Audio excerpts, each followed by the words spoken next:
Hello மக்களே! இன்னைக்கு பார்த்தீங்கன்னா, எங்க ஊர் சொந்த ஊருக்கு தான் போயிருந்தோம். ரொம்ப வருஷத்துக்கு அப்புறம் ஒரு 18 வருஷத்துக்கு அப்புறம் போயிருந்தோம். அங்க ஒரு கோயில் இருக்கும் மக்களே. அது வந்து அப்பலாம் நல்லா தான் இருந்தது. இப்ப ரொம்ப பாழடைஞ்ச நிலைமையில ரொம்ப இதுவாயிருச்சு கேப்பாரட்ற மாரி இருக்குது. பார்த்தீங்கன்னா, அந்த கோயில் உங்களுக்கே தெரியும். ரொம்ப பாழடைஞ்ச மாரி ஆயிப்போச்சு. குளம் கூட எதுவும் மெயின்டெயின் பண்ணல. அங்க அந்த ஊர் பசங்க தான் அங்க சுத்திட்டு இருந்தாங்க. இந்த செவுத்துல பார்த்தீங்கன்னா, மரமெல்லாம் மொளச்சு ரொம்ப சிதிலமடைஞ்சு போயிட்டு இருக்குது அந்த கோயிலு. பார்த்தீங்கன்னா உங்களுக்கே தெரியும். இந்த மதில் சுவரெல்லாம் கூட இடிஞ்சு போய் விழுந்திருக்குது. நல்லா இருக்கும் மக்களே. இந்த கோவில் வந்து எங்க ஊர்ல வந்து அத்திவரதர் ஒரு அண்ணன்னு சொல்லுவாங்க.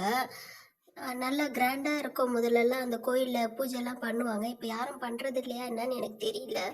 அ ச கோயில் பூட்டி இருந்தது. அதுக்கப்புறமா உள்ள சிலை எல்லாம் கூட மூடி தான் வச்சிருந்தாங்க. என்ன பிரச்சனை, என்ன ஏது தெரியல.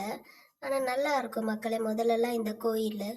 பார்க்கறதுக்கும் சரி, நல்ல ஒரு பிரம்மாண்டமான கோயில். அந்த காலத்துல வெளி செவுரே சுற்றுச்சுவரே அந்த அளவுக்கு பெருசா இருக்கும் மக்களே. பாருங்க எப்படி இருக்குன்னு.